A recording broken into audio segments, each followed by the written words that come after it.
untuk mengisi form. Sebentar,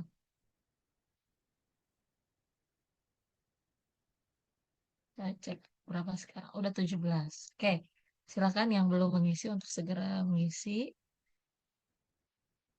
Di sini ada 29 ya. Ada 29 mahasiswa yang mengisi baru 17, berarti di yang sudah bergabung ini masih ada 12 ya yang belum mengisi, segera mengisi. Nanti teman-teman yang baru bergabung juga mungkin eh, apa yang namanya yang mengisi sebagian belum bergabung gitu ya. Pokoknya yang belum mengisi segera mengisi, mungkin sekitar 8.15 ya, nanti baru saya tarik datanya ya untuk kita apa namanya diskusikan ya hari ini gitu. Karena waktu kita tidak terlalu banyak lagi ya, hanya 2 pekan ini apa namanya untuk diskusi tentang judul proposal, kemudian eh, isi isi dari proposalnya paling nggak sampai pekan depan kita diskusi gitu ya. Nah, nanti di pekan berikutnya itu sekitar tanggal 20 Juni itu sudah waktunya presentasi gitu ya.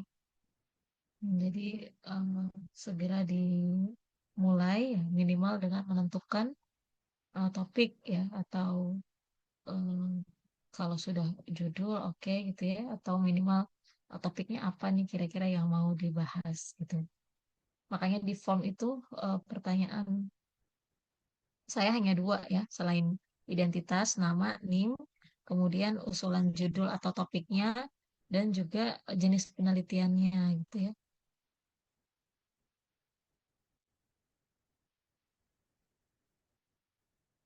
Kalau terkait apa nanti bab satunya, bab duanya gitu ya, itu kan ya kalian sudah dapat juga eh, banyak hal ya dari mata kuliah lainnya gitu ya. Bagaimana melakukan literatur review gitu ya. Dari mata kuliah SMAT sudah dapat gitu ya. Kemudian ya bagaimana eh, apa namanya melihat permasalahan yang ada itu juga dari apa namanya pergaulan-pergaulan sebelumnya juga ya, kayak pembelajaran matematika SD, SMP, SMA misalnya itu juga eh, sudah kebayang mungkin masalah-masalah apa saja yang ada gitu ya. Nah, jadi di mata kuliah matematika sebenarnya fokus di bab tiganya di metode ya yang kemarin sudah kita eh, pelajari dan diperdalam gitu ya untuk setiap jenis penelitian seperti itu. Jadi harapannya eh, di akhir semester ini kalian sudah punya proposal begitu ya. Jadi ketika nanti PKM, PKM berarti semester depan ya. Semester depan PKM itu berarti sudah eh, ada apa masalah yang dibawa gitu ya, ada topik gitu ya. Walaupun nanti pasti akan berkembang lagi ya ketika kalian eh, terjun langsung ke sekolah gitu, menemui siswa, guru ya, dan lingkungan sekolah gitu ya, pasti akan memperkaya eh, pengetahuan kalian ya tentang masalah di lapangan gitu ya, tentang upaya atau strategi apa yang bisa dilakukan untuk eh, mengatasi masalah-masalah tersebut begitu ya. Nah, tapi paling enggak kalian itu sudah punya apa ya namanya topik begitu ya, yang eh, mungkin akan dilanjutkan gitu nanti untuk penelitian skripsinya gitu. Jadi nggak mulai dari nol banget. Oke, ini sudah 21, baru ya, baru 21, 24 ya, sekarang 24 yang sudah mengisi formnya. Berarti pasti yang sudah bergabung di Zoom ini ada yang belum mengisi ya, segera mengisi.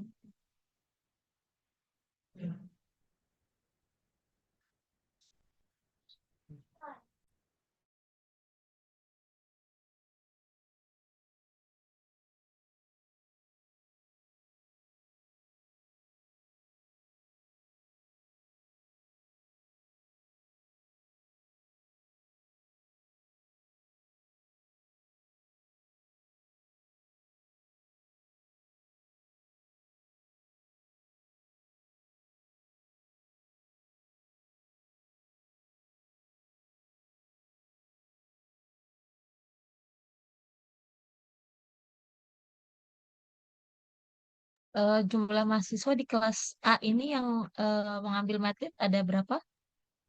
37 Ibu. 37 ya. Berarti masih ada 5 orang ya yang belum join Zoom ya. Iya Bu, sedang saya naik lagi.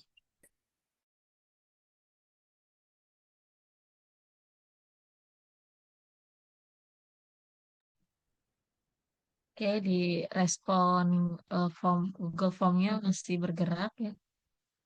Sementara ini ada 26 respons. 27, oke berarti masih 10 ya. 10 lagi. Nanti tepat di 8.15 kalau saya tarik ya datanya ya.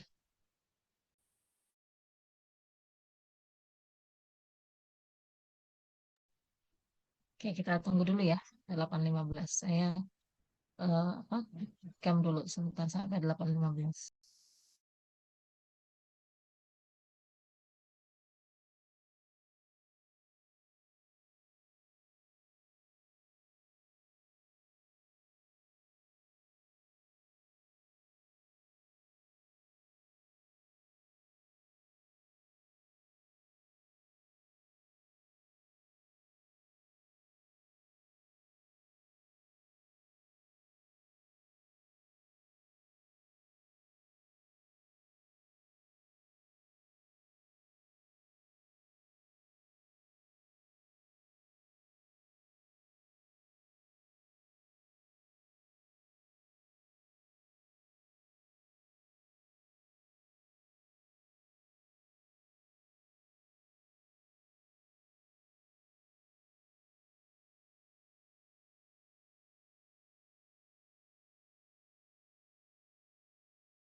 Nggak harus eksperimen, bisa dengan analisis gitu ya.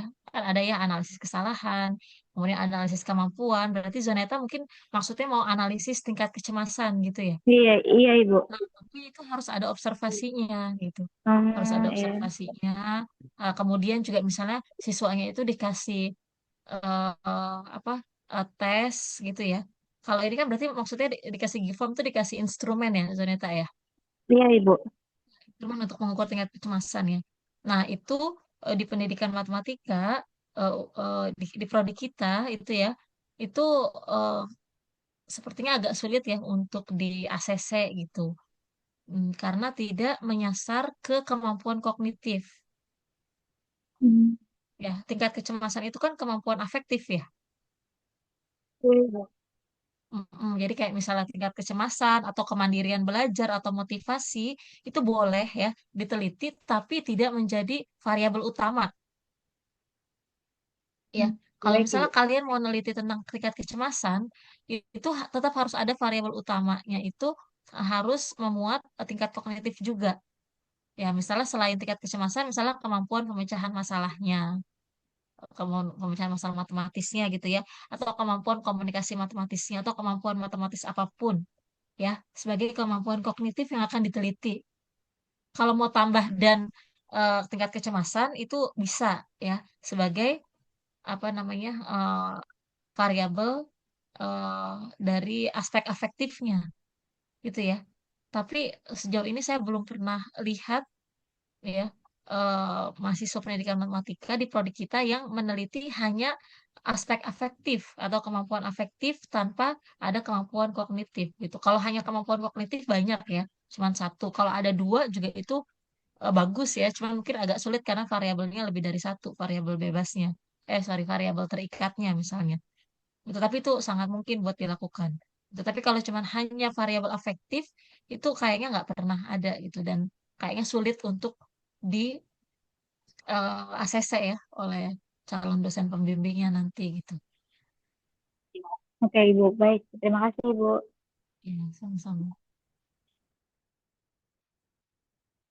Oke, saya coba ini ya.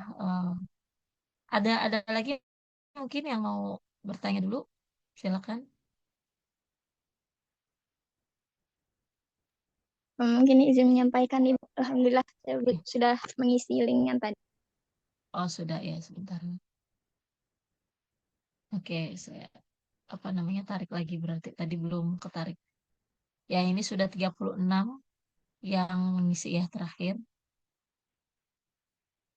Berarti mungkin hanya satu, mungkin yang tidak hadir tadi ya, yang sakit atau ada acara itu. Apa-apa nanti nyusul aja.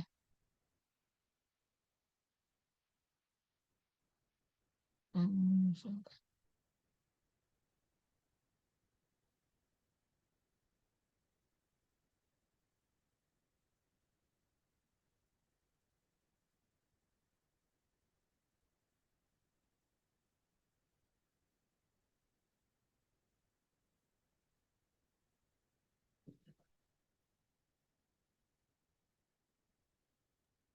Ibu, maaf saya izin bertanya boleh? Ya, silahkan, Aura. Ya, untuk subjek yang akan kita teliti atau siswanya Mhm. itu yang dijadikan subjek itu bebas jenjang sekolahnya atau harus SMP atau SMA gitu. Oh iya, bagus ya pertanyaannya. Jadi sebetulnya eh, kalau secara eh, tertulisnya gitu aturannya nggak ada ya yang harus jenjang menengah. Artinya sorry dasar SMP itu masuk dasar ya. SMP itu dasar atau menengah sih? Kayak itulah ya. Pokoknya Gimana harus Ibu? SMP SMA. Ya. Karena kita pun belajar tentang pembelajaran matematika SD kan ya. Nah, namun untuk penelitian ini sampai dengan saat ini itu masih belum sepertinya ya di eh, apa namanya ya diperkenankan gitu ya. Artinya masih ada beberapa eh, dosen gitu ya, ya yang eh, mempermasalahkan itu jangan di SD. Kenapa? Karena itu ranahnya PGSD ya. Jadi secara secara eh, ini ya etika atau norma sosial gitu ya. Itu ranahnya SD, PGSD. Karena kan di PGSD itu kan biasanya mereka ada penjurusan ya, ada konsentrasinya ya. Apakah di matematika atau di bahasa gitu ya. Nah, itu yang di matematika ya berarti nelitinya di matematika SD gitu. Jadi untuk penelitian di prodi pendidikan matematika di prodi kita itu eh, sedapat mungkin di jenjang SMP atau SMA gitu. Nah, kalau saya sih eh, ini ya, artinya ya kurang setuju, artinya boleh di mana aja sebenarnya. Di SD kan juga banyak ya permasalahan gitu. Nah, tapi sepertinya kita belum ke sana gitu. Jadi belum sepakat untuk memperbolehkan di SD apa dosen-dosen di prodi ya. Jadi amannya di SMP SMA kayak gitu ya, Ora. Iya, baik Ibu, terima kasih. Oke, ada lagi? Oke, saya sambil ini ya. Saya nanti bacakan. Sebentar ini udah ada tambahan respon lagi. Saya download dulu ya yang terakhir sebentar. Ya.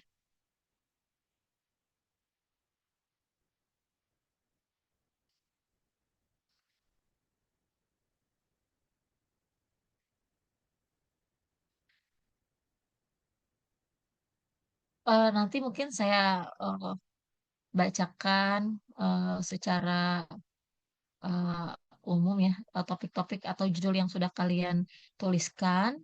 Saya nggak menyebutkan namanya ya. Jadi nanti ketika saya sebut satu topik atau satu judul, nanti kalian merasa sendiri ya itu topiknya siapa. Kayak gitu ya. Nanti saya coba mudah-mudahan bisa bisa di saya tanggapi semua judul itu ya. Nih tergantung apa urutan yang ada di saya nih. Oke, tapi kalau misalnya kalian mau, saya tulis judul, kemudian misalnya saya kasih tanggapan, kalian mau tanggapin balik, itu silakan ya. Misalnya ibu itu punya saya konfirmasi begini-begini silakan. Oke, atau misalnya itu bukan punya kalian, tapi kalian mau tanya tentang judul tersebut, misalnya mirip-mirip atau seperti apa, silakan juga ya. Jadi langsung dipotong aja ya. Kalau saya nanti bicara, kalian mau bertanya langsung dipotong aja. Oke, saya mulai ya. Ini judul yang pertama yang masuk di sini ya. ada pengaruh penerapan scaffolding dalam meningkatkan kemampuan berpikir komputasi matematis siswa pada tingkat SMP. Ini penelitiannya eksperimen pengaruh ya.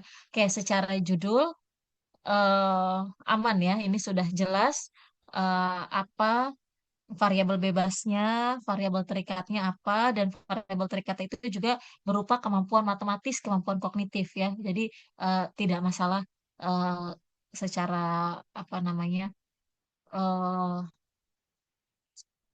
ya konsep-konsep variabelnya ya.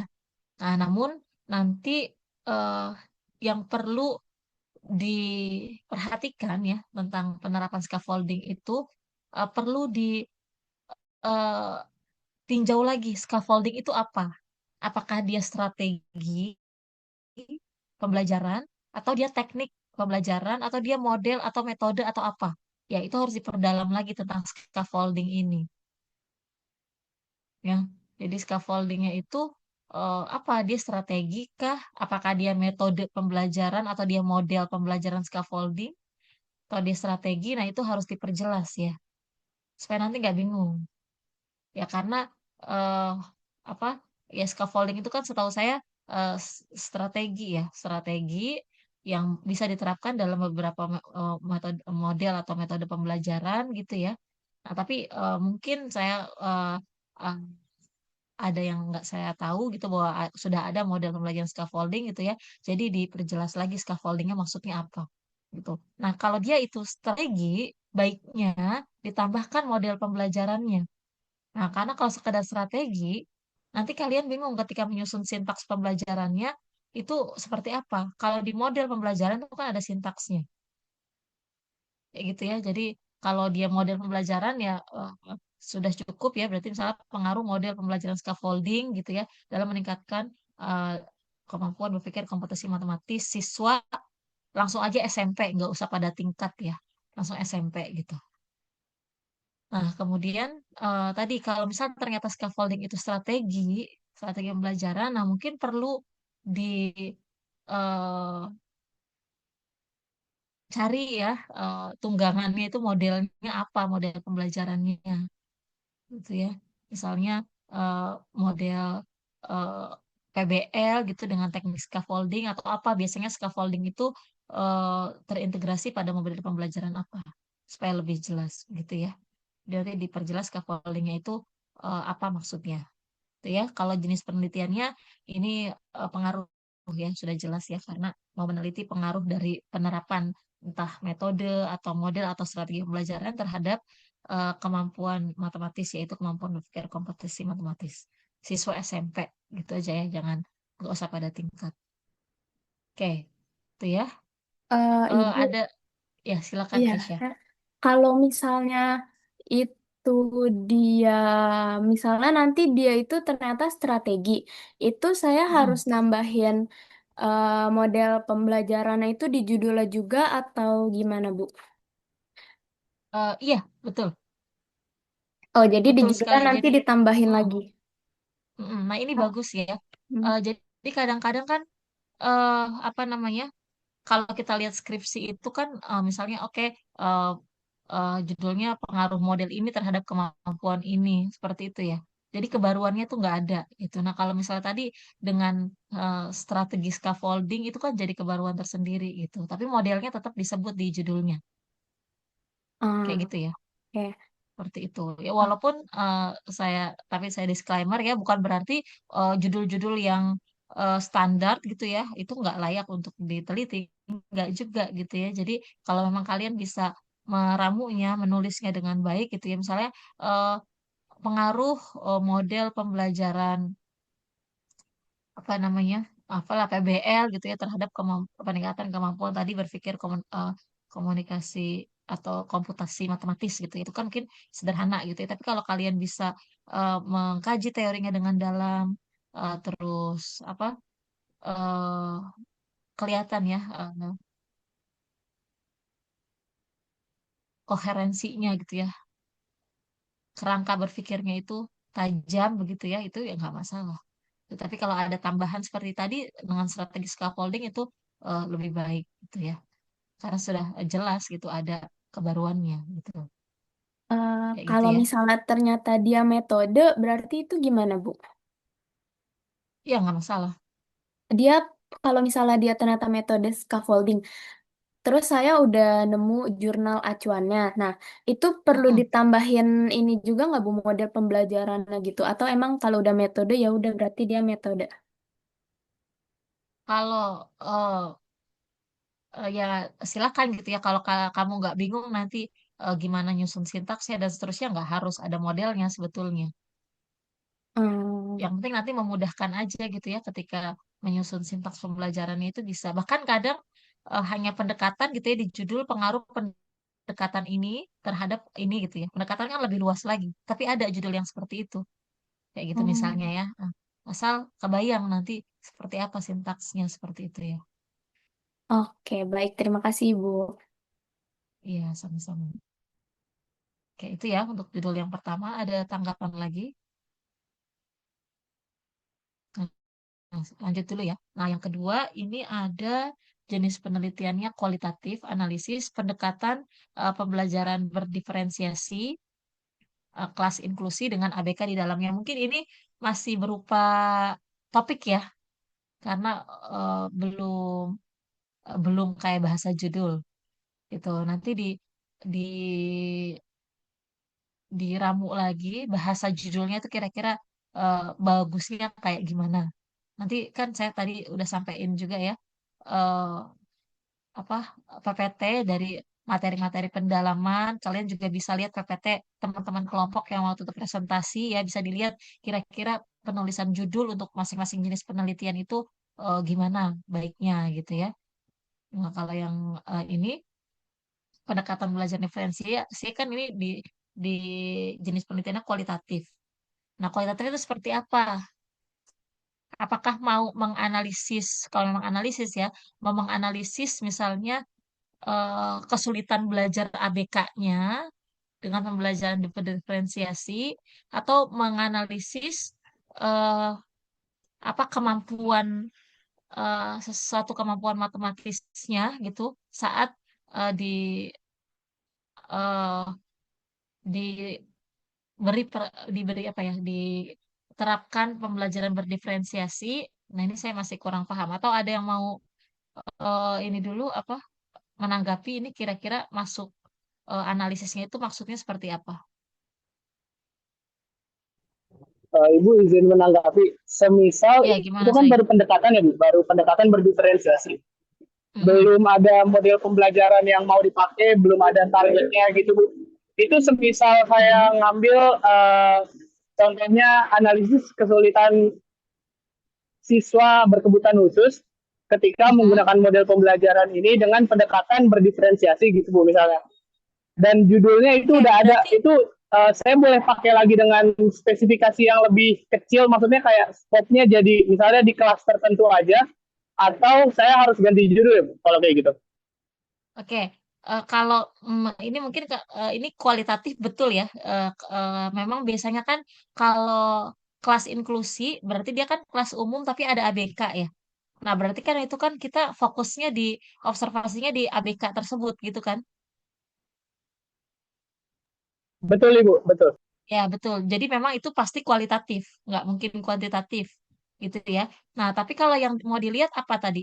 Analisis apa, Said? Untuk problem yang mau ditelitinya sebenarnya belum dapat pastinya sih Bu, soalnya saya tadinya mau Hmm. penelitian pengembangan, tapi Hmm.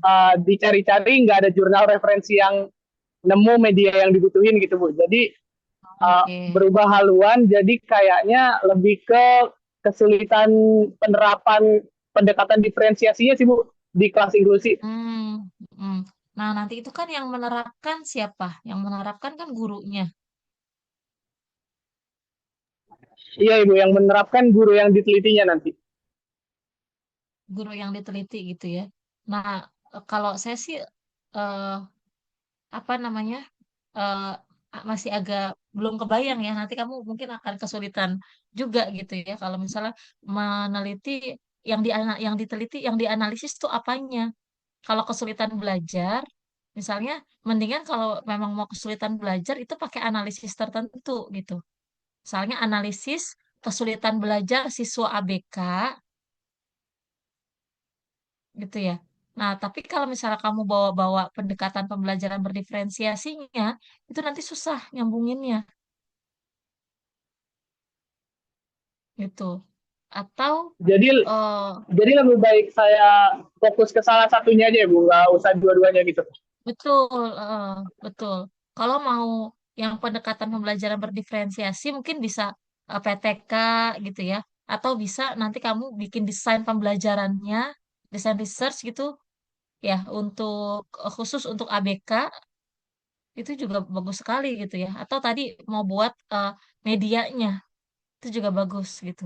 Kalau kamu mau analisis itu kayaknya agak sulit ya untuk menghubungkan ke pendekatan pembelajaran berdiferensiasinya gitu. Atau coba tadi ya cari-cari lagi jurnalnya, maaf artikel ya, yang artikel pendukungnya kira-kira sebelumnya itu udah meneliti apa sih berkaitan dengan eh, differentiated instruction ya, DI dan eh, kelas inklusi dan ABK gitu ya. Itu ada penelitian tentang apa aja. Mungkin bisa sambil dicari-cari lagi ya, Said ya, artikel yang terkait ya. Siap Ibu, terima kasih. Oke, baik. Itu ya yang kedua. Kemudian yang ketiga ini masih DI juga ya, differentiated instruction, pembelajaran berdiferensiasi. Nah, ini pengaruhnya terhadap kemampuan metakognitif siswa SMP ya pada materi pola bilangan. Nah, ini juga sudah jelas ya. Ini eksperimen pengaruh, eh, ini DI gitu ya. Kemudian yang diteliti adalah kemampuan metakognitif siswanya. Kayak jadi tinggal cari teori-teori yang berkaitan dengan itu. eh, kemudian penelitiannya di SMP. Nah, ini nanti dicek lagi ya materi pendalaman untuk eksperimen pengaruh. Apakah materi itu perlu ada di judul atau seperti apa? Ya, saran saya sih nggak usah ya. Kalau nggak salah nggak nanti dicari ya, apakah harus kalau nggak salah kalau di judul itu nggak harus ada materinya, misalnya gitu ya, supaya nanti eh, apa namanya ketika ada kendala timeline penelitian dan seterusnya bisa jadi kelewat lah atau apa, kalian nggak sulit untuk merubah materinya, misalnya kayak gitu ya. Atau kalau memang udah yakin banget mau di materi pola bilangan, karena yang mau dikaji itu memang materi pola bilangannya, tentang kesulitan materi pola bilangan atau bagaimana eh, mengajarkan materi pola bilangan, kalau mau yakin udah bisa langsung itu yang diteliti ya, ya silahkan gitu ya. Nah, tapi kalau misalnya mau aman, ya siswa SMP aja gitu ya, karena nanti kan di dalamnya juga dijelaskan ya tentang materinya apa gitu. Seperti itu ya. Ada tanggapan mungkin untuk judul yang ketiga? Ya, Oke, izin kalau menanggapi Ibu. ya, ya silakan Nadia. Sebenarnya saya juga waktu cari-cari jurnalnya agak bingung juga ya Bu, mau kasih materi apa. Berarti lebih Mm. baiknya untuk masukin jenjangnya aja Ibu, untuk materinya nggak usah dulu ya. Kalau eh, karena ini kan di apa namanya di kuantitatif ya, eksperimen gitu ya. Jadi yang mau diteliti ya variabel eh, bebasnya si DI, kemudian variabel terikatnya si kemampuan metakognitif kan. Ya bagaimana mereka Iya bisa Ibu. ya ada kaitannya gitu ya. Nah, untuk Mm-mm. materinya nanti ya bisa jadi di eh, pembatasan masalahnya gitu ya. Kemudian juga bisa juga harus tetap juga ya dibahas gitu ya, kesulitannya di materi pola bilangan dan seterusnya gitu. Tapi kalau di judulnya mungkin belum perlu ya dimasukin. Oke, baik Ibu, terima kasih Ibu. Oke. Berikutnya ini yang keempat itu topiknya tentang geometri. Nah, kemudian ini R&D. Nah, ini mungkin masih topik secara umum ya. Jadi mungkin mau mengembangkan suatu media atau alat peraga atau media pembelajaran atau software pembelajaran ya yang berkaitan dengan geometri. Itu eh, nanti disusun lagi ya kira-kira judulnya apa. Geometrinya itu eh, medianya apa yang akan dikembangkan seperti itu ya. Nah, ini dikaji lagi tentang materi geometri yang ingin dikembangkan itu kira-kira eh, apa namanya media yang cocok apa gitu ya untuk membantu siswa belajar geometri. Itu bisa dilihat dari misalnya teori-teori kemampuan visual spasial misalnya atau teori-teori Van Hill gitu ya. Eh, eh, supaya nanti bisa dapat judul yang eh, fix gitu ya. Kalau ini masih secara umum. Ya itu ya untuk yang keempat tentang geometri. Atau saya sambil share screen kali ya. Bentar, biar bisa sama-sama baca. Ini ya. Ini saya hide nama dan seterusnya biar nggak terlalu penuh di sini ya, biar bisa kelihatan semua. Oke, tadi yang keempat itu ya. Nah, ini masih secara umum. Bisa diperdalam lagi ya nanti kajian literaturnya supaya bisa dapat judul yang pas ya. Kemudian yang kelima, eh, analisis kesalahan siswa dalam menyelesaikan soal matematika berdasarkan prosedur Newman pada materi apa gitu ya. Nah, ini juga jelas ya kualitatif analisis ya. Mungkin seperti ini kan jelas ya yang mau dianalisis itu kesalahan siswa eh, menyelesaikan soal matematika. Nah, mungkin biar supaya lebih spesifik lagi soal matematikanya itu yang seperti apa? Apakah soal cerita misalnya ya atau soal pemecahan masalah seperti itu ya. Nah, ini juga nanti akan supaya jadi eh, lebih jelas lagi yang akan diteliti nanti soal yang dikembangkan tuh soal yang seperti apa kayak gitu. Dan eh, apa namanya? Nanti kan ketika berarti di sini kan nanti peneliti itu menyusun instrumen soalnya kan ya. Menyusun instrumen soal. Kalau sudah jelas soal matematikanya itu soal apa, apakah itu soal pemecahan masalah atau soal cerita, itu kan nanti jadi jelas soal yang disusun itu harus seperti apa. Nah, kemudian ini sudah ditetapkan prosedur analisis kesalahan Newman ya, biasanya Newman error analisis gitu ya. Nah, materinya nanti bisa dikaji ya mau apa. Soal DVK, FPB atau KPK gitu ya. Mungkin materi-materi yang memungkinkan memunculkan kesalahan-kesalahan ini. Gitu ya. Misalnya kalau misalnya menyelesaikan soal cerita. Menyelesaikan soal cerita berdasarkan Newman error analysis gitu ya pada materi FPB dan KPK misalnya atau pada materi SPLDV itu kan nyambung ya bisa dihubungkan kayak gitu ya. Oke, Bu, silakan ya kalau ada tanggapan eh, ya. kalau untuk materinya tetap harus dicantumin nggak, Bu? Kalau analisis iya ya karena kan kalau di analisis itu kan nggak tergantung sama materi kan ya. Di sekolah misalnya kamu mau menganalisis kesalahan siswa pada materi SPLDV nggak harus dia lagi belajar SPLDV kan. Yang penting dia udah belajar gitu ya. Jadi misalnya dia itu FPLDV itu kelas 7 akhir misalnya materinya. Tapi kamu menelitinya di semester ganjil. Nah, berarti kan bisa nanti penelitiannya di kelas 8 yang udah pernah belajar SPLDV gitu misalnya. Ya, Bu. Gitu ya. Jadi Berarti kalau untuk eh, prosedur yang digunain pakai Newman nggak apa-apa kan ya, Bu? ya boleh. Boleh. Nanti tinggal di kan tapi nanti tetap dijelasin ya. Misalnya prosedur kesalahan tuh ada apa aja gitu ya. Secara teori gitu ya. Nah, kenapa yang dipilih itu Newman? Oh, jadi di Rasionalisasinya apa? alasannya juga ya, Bu? Iya, betul. Gitu ya. Misalnya karena eh, dia yang eh, ya biasanya nanti kalau udah mempelajari tahu lah ya kenapa Newman yang dipilih gitu. Karena dia misalnya Kalau bisa lebih mengungkap kesalahan apa gitu. Ya, silakan. Ibu ini kan saya sebenarnya jujur masih bimbang ya, Bu, antara mau Ya. ambil kualitatif atau kuanti gitu. Tapi Mm-mm. kalau semisal, kan ini masih ada waktu berarti seminggu ya, Bu, Iya. Mm-mm. sebelum akhirnya kita harus 2 minggu lah, 2 minggu. Iya. Iya. Nah, itu kalau misalkan berubah harus dikonsulin lagi ke ibu atau gimana? Oh, nggak harus ya. Ini kan saya udah ngebahas semua ya. Jadi kalau nanti kalian mau berubah ya kalian bisa sesuaikan ya. Nggak harus di ini lagi ya. Jadi buat pertimbangan aja ya, Bu. Dikonfirmasi lagi. Ya, sejauh ini cukup, Bu. Makasih ya, Bu. Ya. Lanjut ya.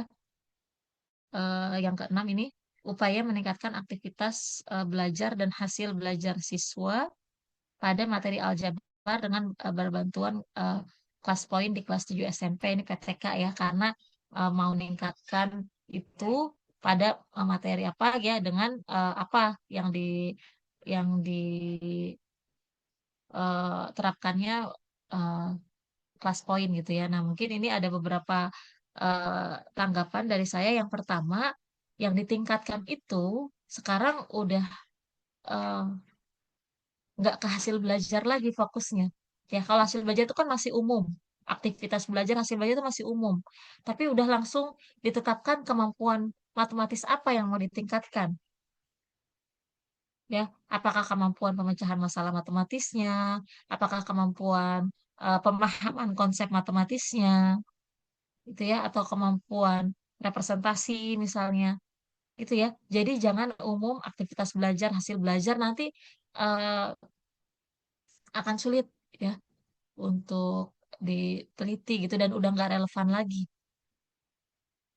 Seperti itu ya. Jadi kan hasil belajar paling dilihat dari nilai ya, mencapai KKM atau enggak gitu ya. Nah, tapi dan ini ada dua ya, berarti aktivitas belajar dan hasil belajar. Nah, sebetulnya kalau aktivitas mungkin kan secara observasi ya, dia gimana kan aktivitasnya. Gitu ya. Nah, itu bisa nanti di bagian pembahasan aja gitu kalau di bab empatnya gitu. Tapi saran saya nih jangan pakai hasil belajar ya, tapi langsung kemampuan apa. Jadi upaya meningkatkan kemampuan hasil belajar itu kan ya masih secara umum kan nilai aja kan. Nah, tapi nanti kalian bingung buat ngasih soal ke siswanya itu soal apa? Soal random aja atau gimana? Tapi kalau jelas yang mau ditingkatkan itu adalah kemampuan pemahaman konsep matematis misalnya gitu ya. Berarti nanti soal yang disusun itu berdasarkan indikator kemampuan pemahaman konsep matematisnya. Kayak gitu ya. Kemudian, nah, dengan bantuan kelas point ini mungkin kayak ini ya, aplikasi lah gitu ya. Nah, itu tapi model atau metode apa? Ini kan kelas point hanya media bantunya kan. Nah, tapi model yang nanti akan diterapkan apa? Ini juga akan membantu kalian nanti dalam menyusun modul ajar atau RPP gitu ya. Kalau misalnya hanya bantuan kelas point aja itu nanti jadi bingung. Eh, Sintaks pembelajarannya itu seperti apa? Aktivitas pembelajarannya seperti apa? Ya. Jadi untuk judul ini saran saya ini diganti dengan kemampuan berpikir matematis tertentu, bebas ya, mau pemahaman, mau berpikir kritis atau apapun itu, ya mungkin bisa dikaitkan dengan class point itu biasanya dia akan membantu kemampuan apa class point itu ya. Misalnya dia membantu peningkatan kemampuan representasi, lihat dari jurnal-jurnal, kayak artikel-artikel ya terdahulu. Kelas poin itu misalnya dia itu bagus untuk meningkatkan kemampuan representasi matematis misalnya. Berarti di sini kalian bisa tulis maksudnya bisa ganti dengan meningkatkan kemampuan representasi matematis misalnya apa. Itu ya. Kemudian yang kedua, sebelum ini itu harus dijelaskan model atau metode apa yang akan diterapkan.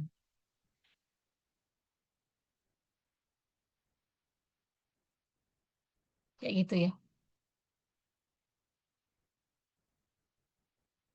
Nah, ini untuk sementara di kelas 7 aja nggak apa-apa gitu ya. Tapi nanti kalau sudah skripsi beneran, karena dia ini PTK, jadi harus jelas kelas 7 apa, SMP apa,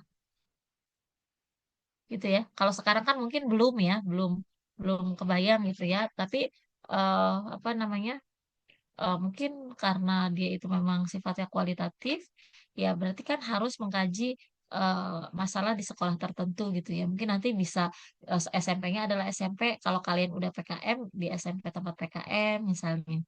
Gitu. Nah, untuk kebutuhan proposal Medlit ini kalian bisa ini aja dulu, misalnya random aja dulu SMP-nya mau ditulis apa, SMP apa supaya membedakan dengan eh, apa namanya penelitian kuantitatif ya yang general. Jadi oke misalnya SMP tempat dulu kalian belajar aja gitu alma mater kalian tuh boleh. buat sementara ya, ini kan kebutuhan hanya untuk bikin tugas akhir di uh, Medlit ini ya. Jadi harus tetap ditulis SMP-nya apa. Itu. Tapi nanti kalau skripsi beneran, nah itu kalian sesuaikan dengan kebutuhan penelitian kalian gitu. Paham nggak maksudnya yang saya sampaikan? Atau boleh kalau ada tanggapan silakan untuk judul yang nomor 6 ini.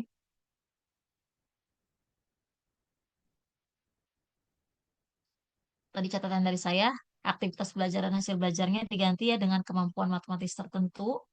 Kemudian ini sebelum ada bantuan kelas poinnya, ditetapkan juga model atau metode pembelajarannya apa. Nah, kemudian ini di kelas SMP, karena kalian kemarin udah belajar, kita udah belajar ya, kalau di PTK itu spesifik, yang nanti tulis SMP-nya SMP apa. Kayak gitu. Jadi ketika kalian memaparkan masalah, itu ceritanya di SMP tersebut. Gitu. Itu ya. Kayak sepertinya belum ada tanggapan dari yang lain. Mungkin ini juga buat yang lain juga ya, pengetahuan yang lain juga ya, yang mau PTK kayak gitu ya. Oke, lanjut di judul yang berikutnya, pengembangan media pembelajaran interaktif berbasis Lektora Inspire untuk meningkatkan pemahaman materi aljabar untuk siswa apa nih? Kelas 7 SMP X misalnya gitu ya. Em, di sini media pembelajarannya, oke, berbasis Lektora Inspire. Nah, ini kira-kira dia berupa apa ya? Apakah berupa modul, berupa LKPD atau apa ya?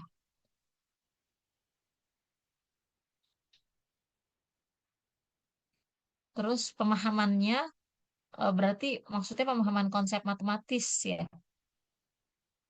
Jadi pemahaman ini nggak secara umum ya, pemahaman paham aja gitu enggak.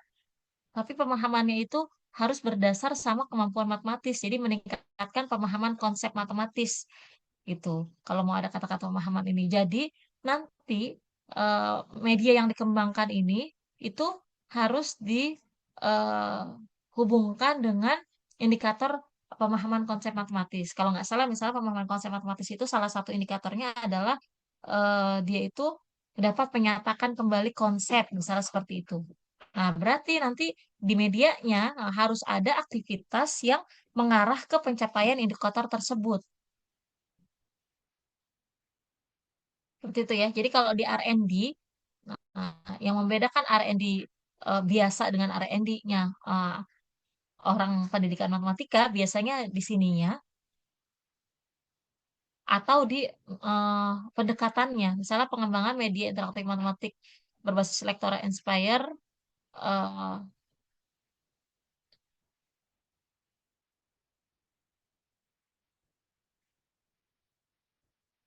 berbasis RME atau PBL misalnya gitu ya. Nah, itu berarti langkah-langkahnya disesuaikan. Nah, tapi hati-hati dengan kata-kata untuk meningkatkan. Yang saya bilang, kalau di skripsi itu hanya eh, sampai tahap validitas, uji kelayakan, nggak sampai uji efektivitas. Kalau di judul ditulis untuk meningkatkan, pasti kalian dikejar ini. Gimana tahu pemahamannya meningkat? Berarti itu media yang udah dikembangkan, kemudian harus diterapkan dalam pembelajaran, gitu ya. Kemudian si siswanya itu dites pakai soal pemahaman. Nah, ini akan panjang sekali. Dan untuk skripsi, ruang lingkupnya nggak sampai sana. Ya, jadi nggak usah pakai peningkatan. Lebih baik alih-alih meningkatkan kemampuan matematis tertentu, mendingan pengembangannya ini harus berbasis eh, model atau metode pembelajaran tertentu gitu. Ya, alih-alih meningkatkan kemampuan matematis ya, karena kalau di sini ada tulisan meningkatkan kemampuan tertentu, entah itu pemahaman, pemecahan masalah, dan seterusnya, berarti itu harus diuji nanti siswanya dengan soal-soal itu. Benar nggak medianya itu bisa meningkatkan, dan itu ruang lingkup penelitian S1 skripsi nggak sampai sana. Nanti S2 baru harus sampai uji efektivitas.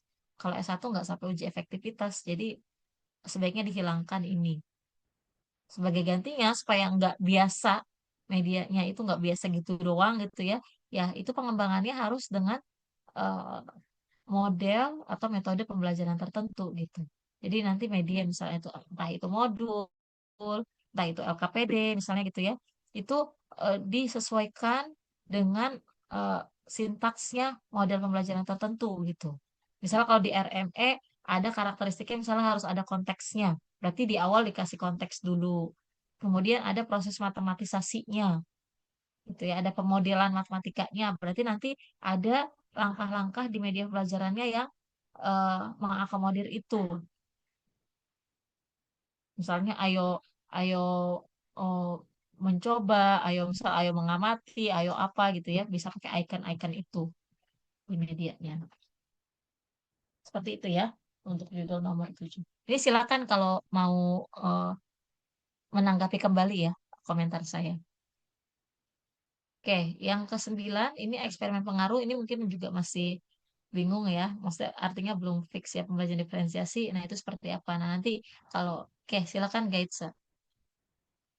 Mau menanggapi Bu, baru kepikirannya tuh, jadi judulnya pengaruh model pembelajaran TPS berbasis pembelajaran diferensiasi terhadap kemampuan berpikir tingkat tinggi untuk siswa kelas 8. Tapi untuk materinya masih eh, dipikirin lagi gitu Bu. Terus Iya, berarti untuk fokus utamanya itu di modelnya itu nanti dimasukin si pendekatan diferensiasinya ya?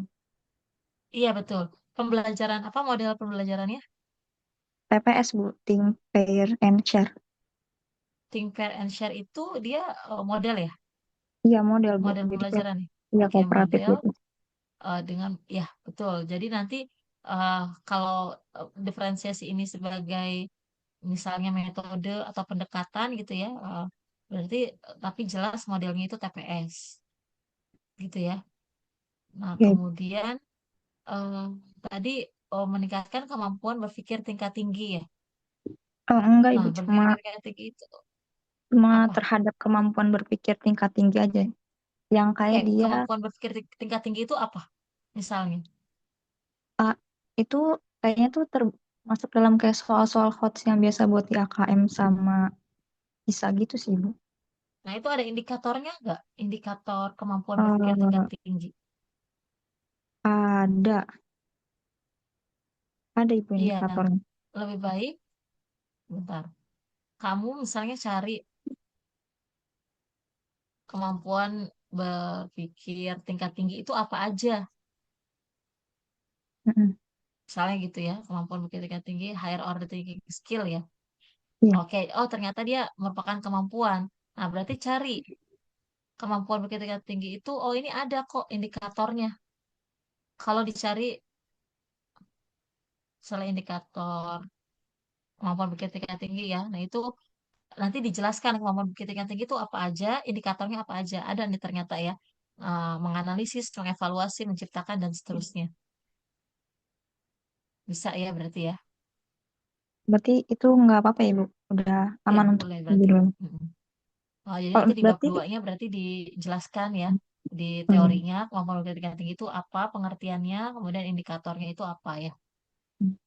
berarti itu kira-kira Materinya nggak butuh perlu. kayak materinya nggak perlu Ibu. Cukup di Mm-mm. batasannya aja Betul. di batasan. Iya. Apa tadi Sama pertanyaan sebelumnya? kira-kira Validator apa? itu butuh pretest post-test juga nggak Ibu buat menguatkan itu? Iya, tergantung desain penelitiannya. Yang saya bilang ya, biasanya kalau di pengukuran, saya pernah bilang waktu itu, waktu eksperimen, waktu pendalaman materi eksperimen ya, untuk kemampuan kognitif, biasanya itu di desain penelitiannya hanya post-test only, control group design gitu. Jadi hanya post-test aja, nggak ada pretest. Kecuali kemampuan afektif, ya. Misalnya motivasi, kita mau mengukur motivasi. Nah, itu di pretest dulu. Sebelum perlakuan motivasinya seperti apa, setelah perlakuan motivasinya seperti apa gitu, nilainya gitu. Tapi kalau untuk kemampuan kognitif itu biasanya umumnya itu desain pelintahannya adalah post-test only control group design gitu. Kenapa kayak gitu? Karena kalau mau ada pretest mau post-test itu soal pretest post-testnya harus sama. Nah,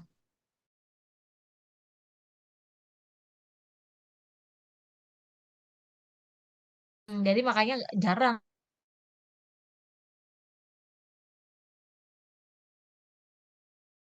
efektif. Biasanya ada pretest post-test. Kenapa ya? Karena tanpa belajar pun dia pasti udah punya motivasi kan, udah bisa diukur kan motivasinya dalam belajar matematika gitu ya.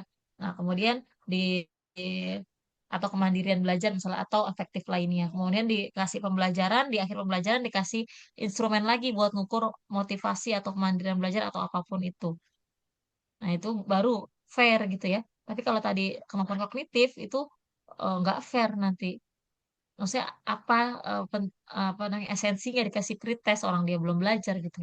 Makanya biasanya pada pengukuran variabel terikatnya itu kemampuan kognitif itu hanya post test. Desainnya post test only control group design. Gitu ya, Getza dan yang lainnya. Ada Berarti lagi? di Hmm. judulnya nggak perlu masukin materi ya Ibu, cuma cukup Ya, iya. kelasnya. Kalau eksperimen itu nggak perlu ya. Oke, Ibu. Terima kasih banyak ya, Ibu. Iya.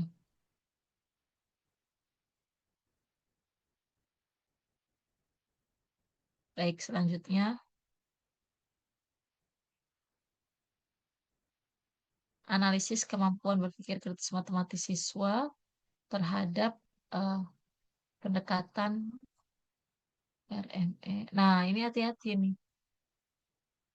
Dia analisis kemampuan tapi terhadap pendekatan RME. Kalau terhadap itu kan seolah-olah dia variabel terikatnya kan. Mungkin bukan terhadap kali ya. Preposisinya salah ya. Analisis kemampuan berpikir kritis matematis.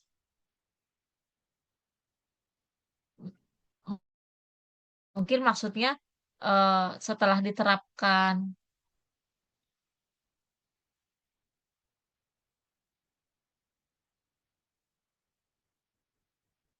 Oh, ini ada dua ya maksudnya. Yang pertama analisis pengaruh penerapan model TPS atau analisis kemampuan berpikir matematis.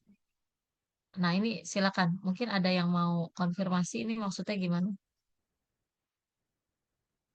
Izin Bu, Iya. mungkin nanti tuh saya itu kan saya ada 3 judul ya Bu. Oh, ada 3 judul ya? Ya, sebentar. Ini Ya belum kebaca nanti semua. tuh bingung Bu. Pengennya sih yang sebenarnya emang salah ya Bu kata-kata yang judul yang pertama itu ya, Bu. Kan hasil belajar siswa, analisis kemampuan, representasi. Nah, mungkin yang ketiga ini kalau ini kelihatannya Dwi arahnya mau ke analisis kan? Iya Bu. Mm-mm.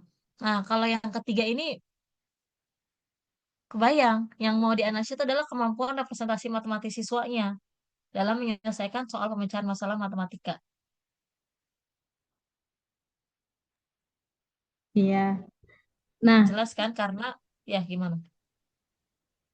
iya Bu. Nah, yang satu itu kan yang judul pertama itu kan niat saya tuh kayak pengennya kayak di SMP misalkan Bu, sesuai Hmm. nanti kan. Nah, nanti saya buat apa ya? Cara analisisnya tuh kayak make eh, soal uraian gitu Bu, berkontekstual gitu. Terus nanti Hmm. untuk menggali pola berpikirnya itu kayak wawancara dari beberapa siswanya gitu Bu. Mm-mm. Nah, itu nanti RME-nya diterapkan atau gimana? Mungkin RME-nya dibuat yang di soal uraian berbasis kontekstual itu Bu. Nah, berarti eh, bukan ini, bukan pendekatan. RME itu kan pendekatan dalam pembelajaran, bukan pendekatan soal. Kalau mau, misalnya analisis kemampuan berpikir kritis matematis siswa terhadap soal-soal kontekstual misalnya gitu ya. Oh, oke Bu. Jadi RME itu bukan apa namanya eh, pendekatan soal ya, tapi soal-soal kontekstual atau bisa soal tadi soal pemecahan masalah itu kan juga biasanya realistik kan. Iya Bu. Atau kalau Mm-mm. misalkan kita ngecek pengaruh RME terhadap kemampuan berpikir kritis itu apa bukan bisa? Bisa itu pengaruh berarti eksperimen dong. Oh, oke. Eksperimen kan. Jadi mau maksudnya Dwi mau kemampuan berpikir kritisnya itu nggak hanya berupa nilai skor gitu ya, tapi secara kualitatif gitu ya. Ya, benar Bu. Nah itu berarti eh, apa? Mungkin eh, nanti bisa eh, tetap pengaruh misalnya ya, pengaruh pendekatan RME misalnya terhadap kemampuan berpikir kritis matematis itu dia itu tetap tetap kuantitatif gitu ya, tapi nanti ada di pembahasannya ada pendalaman tentang kemampuan berpikirnya kan memang setiap itu juga seperti itu gitu ya. Nah, tapi saya paham maksudnya Do itu maunya pendekatannya secara kualitatif gitu. Nah, jadi kita nggak bisa kalau misalnya mau melakukan eksperimen ya eh, nanti ada ininya secara eh, kuantitatif gitu ya. Nah, kemudian nanti bisa diperdalam lagi itunya jadi mix method misalnya, tapi itu agak sulit sepertinya gitu. Jadi kalau memang mau kualitatif ya bisa eh, di apa namanya analisis kemampuan berpikir kritisnya terhadap soal-soal kontekstual atau soal-soal pemecahan masalah gitu ya. Atau sekalian aja bikin desain pembelajaran berbasis RME, kemampuan kemudian yang dikaji nanti analisis kemampuan berpikir kritisnya misalnya. Oke, baik Bu.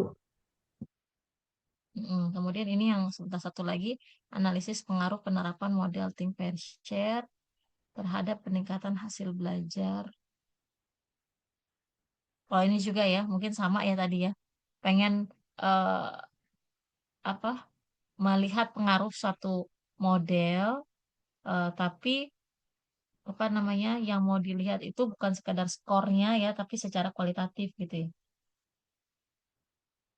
Iya, benar Bu. Mm-mm.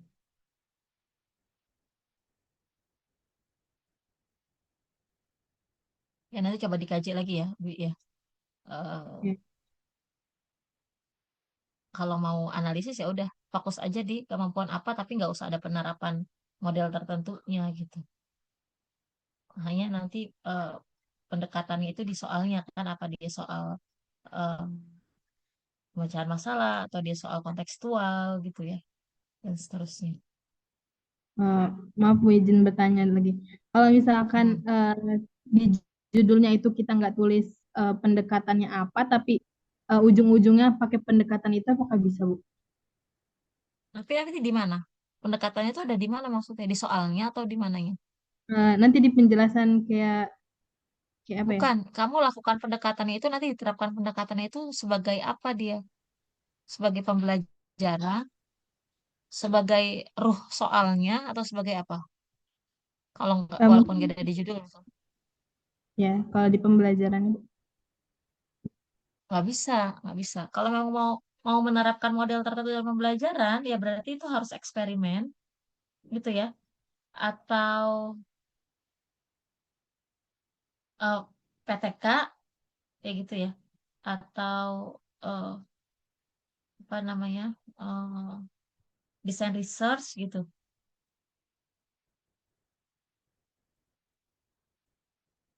Jadi eh, nggak kalau dianalisis kemampuan dalam menyelesaikan soal itu nggak ada ininya, nggak ada eksperimennya di situ, nggak ada perlakuan maksud saya nggak ada perlakuannya gitu.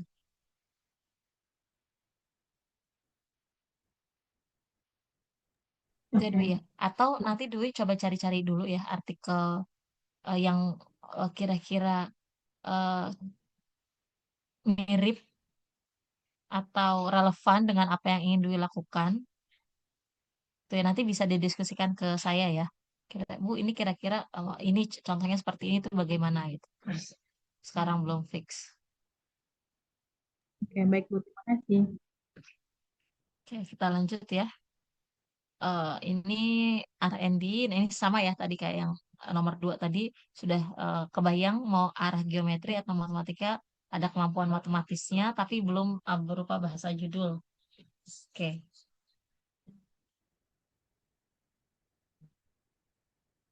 Oke. Ini tadi ya udah ya, saya nggak ulang lagi ya mungkin ya, hampir sama dengan yang tadi, tinggal nanti diramu aja judulnya seperti apa. Oke, ini ada eksperimen eh, pengaruh model PBL terhadap kemampuan kognisi matematis siswa. Oke, ini juga nggak ada masalah ya. Jelas variabel bebasnya, variabel terikatnya apa jelas. Atau mungkin kalau misalnya mau ada kebaruan tertentunya, nanti sambil baca-baca artikel-artikel terkait gitu ya, kira-kira apa nih kebaruan yang bisa diselipkan di sini, apakah strateginya atau misalnya bantuan apa, berbantuan apa, misalnya kayak gitu ya. Nomor 14, pengaruh model pembelajaran Team Assisted Individual di sini TAI berbasis LKPD. Mungkin bukan berbasis, tapi berbantuan ya. Kalau basis itu tuh memang dasar kan gitu ya. Dasar itu LKPD, jadi yang utamanya itu LKPD-nya gitu istilahnya. Tapi kalau misalnya LKPD biasanya bukan berbasis, tapi berbantuan. Gitu ya. Nah, ini hati-hati. Oke, silakan Leskia. Ibu saya izin menanggapi yang judul yang ke-14 itu. Nah, itu kan ada Mm-mm. kemampuan pemahaman konsep dan berpikir matematis siswa. Nah, Ya. sebenarnya saya itu pengennya salah satunya aja ya, Bu. Nah, tapi saya tuh bingung buat Mm-mm. nentuin di antara kemampuan pemahaman konsep atau berpikir kritis aja, Bu. Nah, dari Oke. jurnal yang saya baca itu eh, biasanya sih satu-satu gitu Bu, ada yang dia cuman kemampuan pemahaman konsep, terus ada lagi yang Oke. cuman berpikir kritis. Nah, itu bagaimana ya, Bu?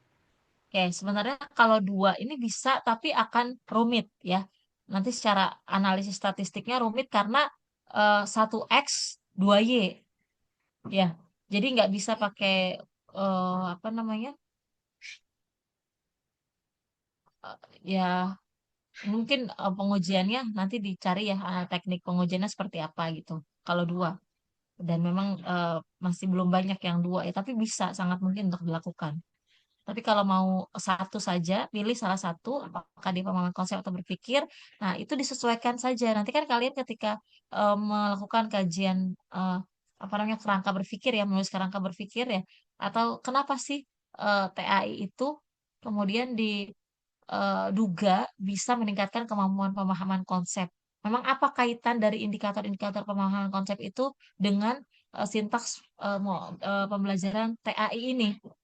Gitu kalau mana yang lebih nyambung, bukan sekedar eh, ininya apa penelitian terdahulu, karena kalau penelitian terdahulu kalian mau pasangan-pasangan ini pasti ada aja pengaruh model TAI terhadap kemampuan pemahaman pasti ada, pengaruh model TAI terhadap kemampuan berpikir kritis juga pasti ada, tapi kalian kaji nih di indikator-indikator kemampuan pemahaman atau kemampuan berpikir mana yang paling bisa diakomodasi ya oleh sintaks pembelajaran TAI ini. Oh, paham, Ibu.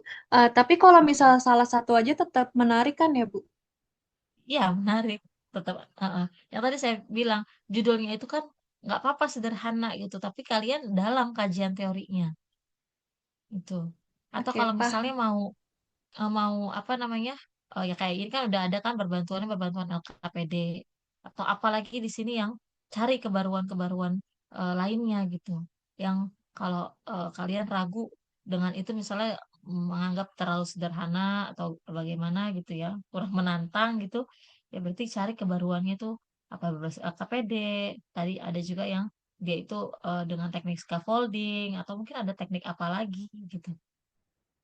Ya, banyak baca supaya bisa eh, ketemu tuh novelty atau kebaruan-kebaruan itu. Oke, paham, Ibu. Terima kasih, Ibu. Ya, sama-sama. Silakan, Retno. Ibu maaf, untuk nomor 11 tadi dilewatin ya, Bu. Oh, maaf, maaf, maaf. Yang mana?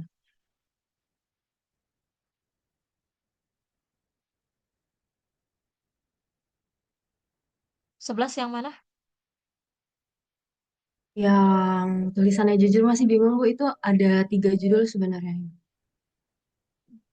Ya. Oh, ini tadi, sorry, kirain saya tadi ini masih hubungannya sama yang atas, yang analisis tadi. Ini mana ininya tapi? Oh, nggak ada ya? Nggak masuk ya? Iya kayaknya, Ibu. Oh, sorry, ada ternyata. Maaf ya. Nih, ada pengaruh model pembelajaran berbasis data terhadap kemampuan literasi data matematis. Nah, ini model pembelajarannya, ini ada ya? Oke, bagus terhadap kemampuan literasi data. Nah, ini cari nih teorinya. Ada nggak kemampuan literasi data matematis? Nah, ini juga ada dua ya, ada dua. Eh, boleh kalau misalnya mampu ya nanti secara teknik analisisnya. Ini kalau dilihat-lihat dari judulnya, kayaknya memang cenderung ke statistika ya. Artinya mungkin Retno memang mahir nih di kemampuan statistikanya, jadi mungkin nggak masalah dengan data yang 1X, 2Y, itu nanti gimana analisisnya, nggak masalah, silahkan. Nah, yang kedua, pengaruh penggunaan lingkungan belajar dinamis terhadap visualisasi matematis dan minat belajar. Kayak kalau ini juga lebih kompleks lagi karena ini datanya beda ya. Kemampuan visualisasi matematis ini mungkin kemampuan kognitif yang nanti berupa nilai ya, Retno ya, nilai interval ya. Kalau Iya, minat Ibu. belajar ini bisa jadi nilainya dia datanya bukan interval. Apa kira-kira misalnya ordinal kan, minat belajar kan biasanya ordinal gitu ya. Nah, ini nanti juga harus dicek gitu. Kalau misalnya kan ada tuh, kalau belajar statistika tuh, kalau saya pernah ingat itu dulu yang eh, zaman dulu tuh ada apa kalau nggak salah yang penulis buku statistika Sugiono atau siapa gitu ya, itu dia bikinin tabel. Kalau X1-nya berupa eh, apa namanya? eh, apa Y-nya itu ada yang interval, ada yang ordinal, dia pakai analisis datanya apa. Kayak gitu ya. Kalau ini yang pertama dua-duanya eh, interval kan datanya kan. Kemampuan literasi data matematis pasti berupa skor interval, kemampuan penalaran statistik juga pasti berupa skor ya interval. Nah, ini nanti kira-kira apa? Bagaimana? Apakah uji T 2 kali atau seperti apa? Nanti dicek lagi ya secara statistikanya. Kalau yang ketiga, perbandingan pengaruh pembelajaran berbasis data dengan pembelajaran berbasis masalah terhadap literasi data dan kemampuan pengenalan statistik siswa SMP pada topik apa? Kalau pertanyaannya lebih baik pilih yang mana, semuanya baik, gitu ya. Tinggal tergantung Retno ini mau meneliti apa, gitu. Apa mau ada 2 kelas eksperimen, ya ada yang satu kelas pakai pembelajaran berbasis data, satu kelas lagi pembelajaran berbasis masalah terhadap literasi data. Sorry, pembelajaran berbasis masalah gitu ya. Nah, kemudian eh, ini tapi ini sangat kompleks ya Retno ya. Nanti kamu juga eh, di pikir kira-kira sumber dayanya memungkinkan nggak dari segi waktu, tenaga gitu ya. Yang ketiga ini eh, repot banget kan karena ada 2 eksperimen. Nah, kemudian dua juga yang eh, di ininya di eh, variabel terikatnya maksudnya gitu ya. Mungkin kalau yang nomor 1 dan nomor 2 lebih mungkin ya karena satu aja perlakuannya. Nah, tapi yang tadi saya bilang, kalau ini nanti datanya yang satunya itu interval, yang satunya lagi itu efektif. Sorry, ordinal ya kalau nggak salah. Di sebelum interval tuh apa sih? Saya lupa, ordinal ya, data sebelum interval. Kan yang paling tinggi itu rasio. Sebelum rasio kan interval. Di bawah interval apa? Kayaknya ordinal ya. Berarti Ibu nomor 2, semisal dipilih salah satu aja, mau interval atau ordinal itu boleh ya Ibu? Jangan interval saja atau interval dan ordinal. Yang tadi saya udah bilang, jangan hanya efektif. Boleh kognitif dan afektif atau kognitif saja. Nggak boleh afektif aja. Baik Ibu. Gitu ya. Mm. Nah, nanti coba dicari-cari lagi artikel-artikel yang berkaitan gitu ya, teori-teorinya nanti supaya bisa lebih eh, mengerucut kira-kira mau pilih yang mana. Gitu ya. Kalau menurut saya nomor 1 ini juga sudah sangat baik ya. Dan 1 aja juga sudah cukup. Jadi model pembelajaran yang berbasis data, kemampuannya misalnya literasi data matematis atau kemampuan penalaran statistik ini. Ini relatif jarang ya. Relatif jarang gitu. Ketika kamu mau pilih salah satu kemampuan juga udah bagus gitu.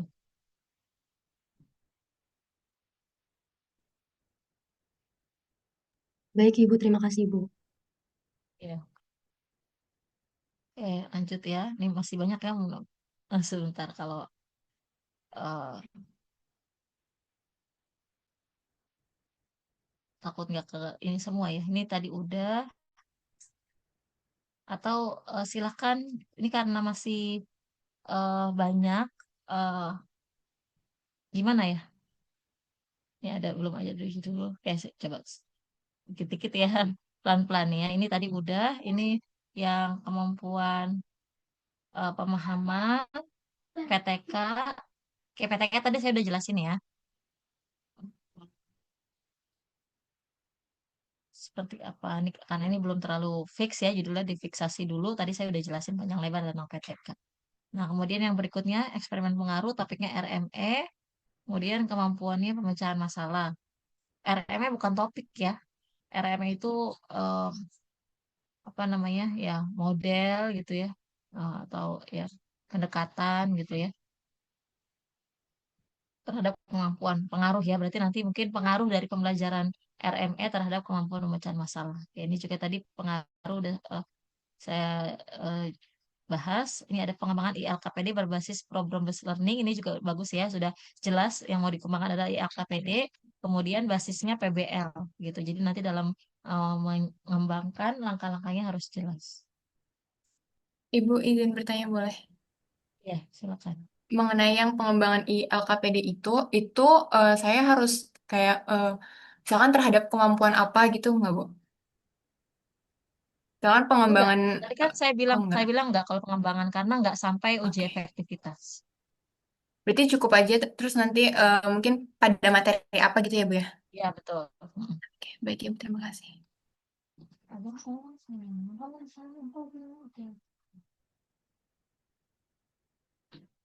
Analisis strategi berpikir matematika pada siswa yang bermain Pokemon TCG. Nah, ini strategi berpikirnya. Oke, mungkin nanti ada ini ya, siswa disuruh main Pokemon TCG, terus nanti di analisis strategi berpikirnya. Berarti kan harus ada eh, soal ya yang dikembangkan gitu. Nah, ini juga harus jelas nanti gimana penerapan main Pokemonnya kayak gitu ya. Bu, Dalam maaf, ya, Faisal. ini punya saya Bu. Jadi Gimana? Pokemon TCG itu dia tuh kayak kartu gitu Bu. Jadi eh, saya kan ada apa ya? Ada magang gitu Bu. Jadi saya ke sekolah-sekolah Bu ngajarin main Pokemon. Nah, jadi di Pokemon itu ada darah, ada serangannya, ada tipe-tipe apa-apalah, ada elemennya. Nah, jadi saya menggunakan kesempatan magang saya itu buat judul ini sih Bu, kayak gitu. Jadi strategi berpikir yang dimaksud tuh mungkin matematis polia Bu. Saya udah nyari-nyari. Dia tuh kayak sebelum dia kan Pokemon tuh ada serangannya ya. Jadi dia berpikir dulu Bu, ada serangannya nih. Damage-nya berapa? Misalnya 30, darahnya berapa gitu-gitu sih Bu. Terus Iya, paham. ya gitu sih. Cuma nanti ya harus jelas, misalnya di soalnya apa kan ya. Nah, berarti, Eh, sorry, bukan soal ya, ini berarti strategi berpikirnya ya. iya, iya. Ya, artinya instrumen untuk mengukur ininya tuh harus jelas. Bagaimana strategi berpikirnya itu bisa diukur kan harus ada instrumennya kan. Iya sih. Nah, itu yang harus jelas nanti dikembangannya seperti apa. Oke, oke. Nggak ada. Masih, Bu. Nah, ya. Berikutnya ini ada model pembelajaran PBL dalam meningkatkan kemampuan komunikasi matematis siswa pada materi SLPDP. Oke, ini berarti PTK ya, model PBL, kemudian meningkatkan kemampuan komunikasi matematis siswa.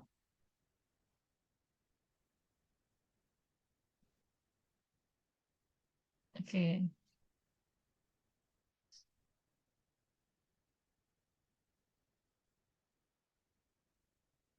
Ini juga tadi udah saya bahas ya. Ini nggak ada masalah ya, berarti modelnya jelas PBL, kemudian untuk meningkatkan kemampuan komunikasi matematis. Yang berikutnya pengaruh model inquiry terbimbing berbantuan PET simulation terhadap kemampuan. Nah, ini juga bagus ya. Ada modelnya, ada bantuan atau ini saya nggak ngerti PET simulation ini apakah strategi ataukah media. Tapi bagus ya, nanti silakan dituliskan ya. Kemampuan yang diukur adalah kemampuan pemahaman konsep. Oke, baik. Ini Izin eksperimen pengaruh. menanggapi. Kemudian, ya silakan Siska. Itu pet simulation itu kayak web gitu, aplikasi Oke. laboratorium digital gitu, Bu. Oh ya, oke. Oh, baik. Jadi bisa ya. Ini silakan dilanjutkan ya. Ini udah ada modelnya, kemudian ada kemampuannya, pemahaman konsep sudah jelas.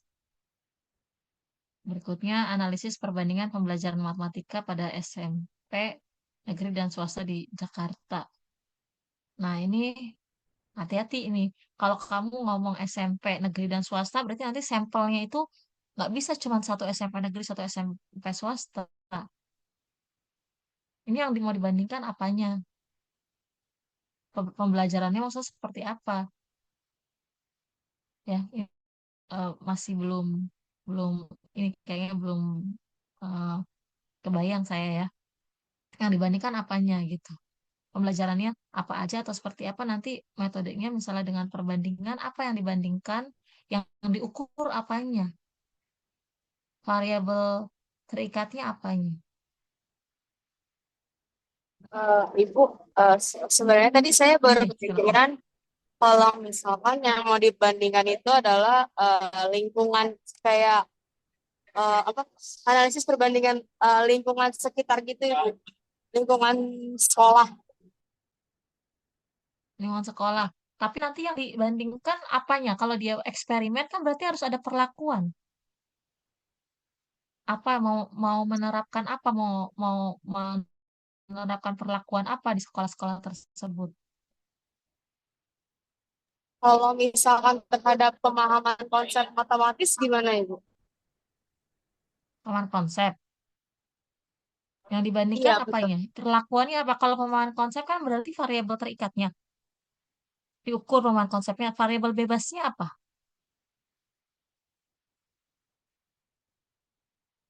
Saya belum kepikiran juga sih Ibu. Oke, nanti coba di ini ya, Eva ya. Dicari lagi ya yang berkaitan. Kalau eksperimen perbandingan itu berarti harus ada perlakuannya. Misalnya menerapkan model tertentu di sekolah ini dan nggak usah banyak-banyak sekolahnya, satu aja sekolahnya gitu. Ini kalau ini nanti akan banyak sekali SMP negeri dan swasta. Kamu harus ada sampel berapa sekolah negeri, berapa sekolah swasta. Itu repot nanti. Ya, ambil aja satu sekolah, kemudian apa namanya diambil sampel kalau emang mau perbandingan ya, ambil aja satu kelas buat diperlakukan model tertentu, di kelas satu lagi model tertentu lainnya gitu ya. Nah, kemudian tadi setelah itu dua-duanya diuji, dilihat kemampuan pemahaman konsepnya, dibandingkan gitu. Itu ya. Oke, berikutnya ini R&D geometri, tadi saya udah bahas ya.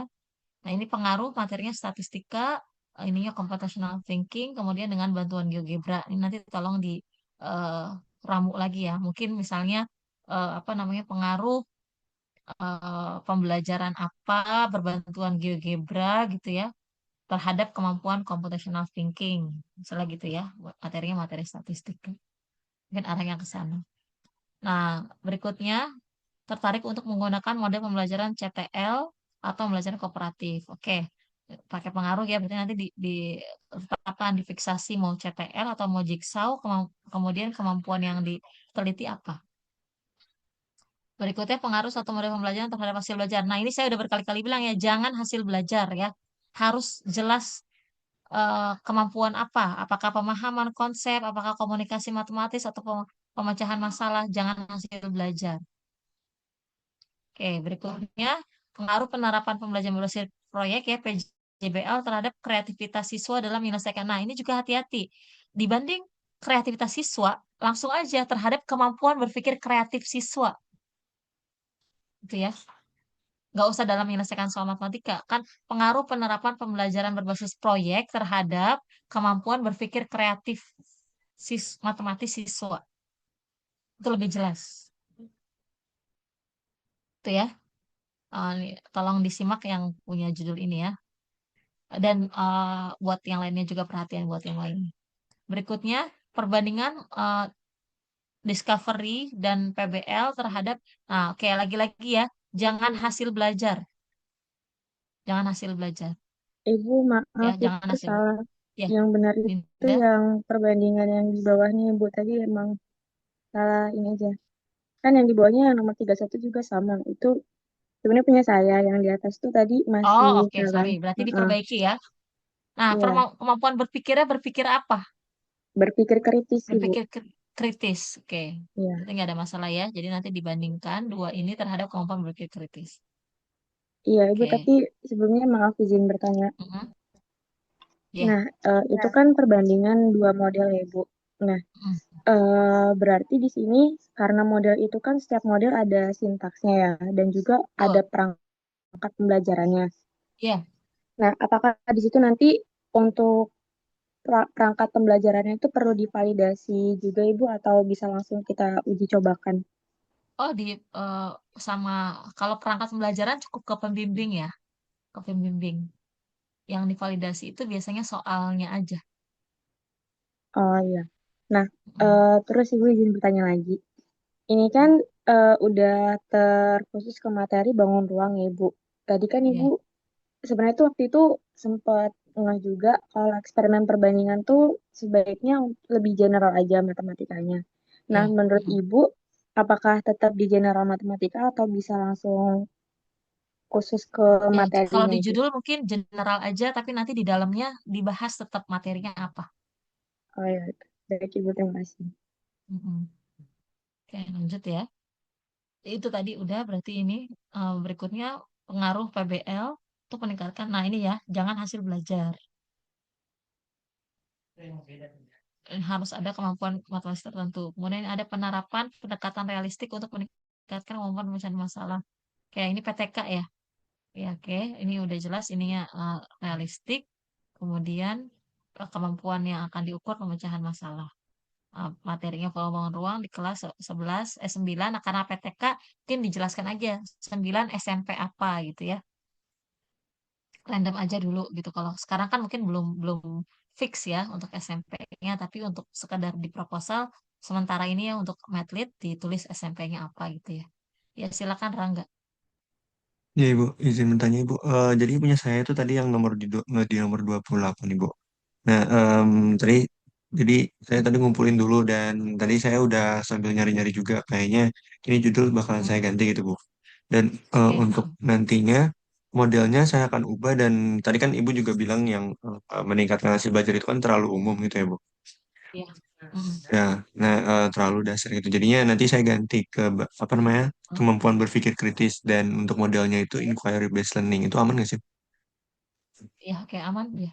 Boleh. Oke, materinya berarti nggak usah kan Bu? Maksudnya nggak usah ada juga nggak apa-apa kan? Gak Apa usah, ditulis ya aja gak Bu? usah ada. Nggak usah ada Tapi Bu. nanti Oke, tetap di dalamnya dibahas ya. di Di iya dalamnya di tetap dalamnya. dibahas. Oh, oke Bu. Mm-mm. Makasih ya Bu. Ya. Oke, ini An- analisis tadi saya udah bahas sampai sini ini ya tadi ya, oke. PTK tadi sekolahnya apa ya? Kemudian analisis kesulitan siswa dalam memahami konsep bangun ruang di kelas 8 SMP. Eh, Mungkin jangan dalam memahami ya, tapi biasanya kalau kesulitan itu dalam menyelesaikan soal.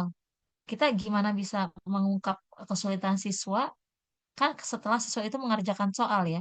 Nggak bisa kita observasi aja, kayaknya dia nggak paham, nggak bisa kayak gitu. Ya, jadi mungkin analisis kesulitan siswa eh, dalam menyelesaikan soal pemahaman konsep gitu ya pada materi bangun ruang gitu ya. Nah, lebih baik lagi ada jenis kesalahannya. Jenis kesalahannya apa? Bentar.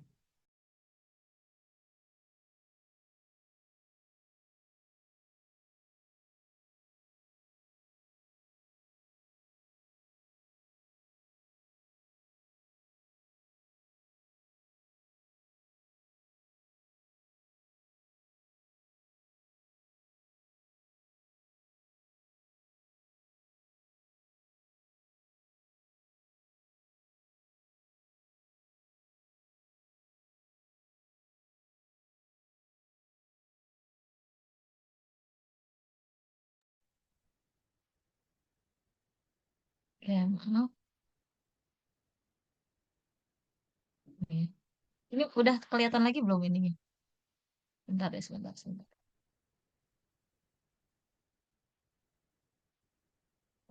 Hmm, yang mana tadi? Ah, ini ya, analisis kesulitan ya.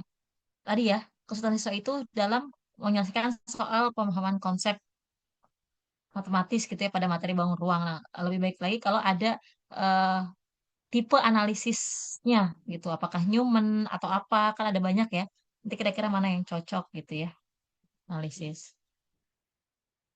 Berikutnya, ini perbandingan model PBL dan Discovery Learning terhadap kemampuan berpikir. Oh, ini tadi udah ya. Pengaruh model pembelajaran RME terhadap pemahaman konsep. Ini eksperimen pengaruh ya. Oke, ini juga sebenarnya udah cukup ya untuk syarat minimalnya ada modelnya, ada kemampuannya gitu ya. Nah, mungkin ditambah terhadap kemampuan ya. Kalau mau lebih ini lagi mungkin ada pakai strategi apa atau berbantuan apa gitu ya supaya nggak terlalu sederhana. Tapi kalau begini saja sebenarnya udah cukup. Ibu maaf, saya izin Ya, tanya, itu silakan. saya Rida. ganti judul, Bu. Jadinya Mhm. pengaruh model kooperatif tipe think pair share terhadap Hmm, kemampuan penalaran matematis siswa SMP. Apakah boleh, Bu? oke.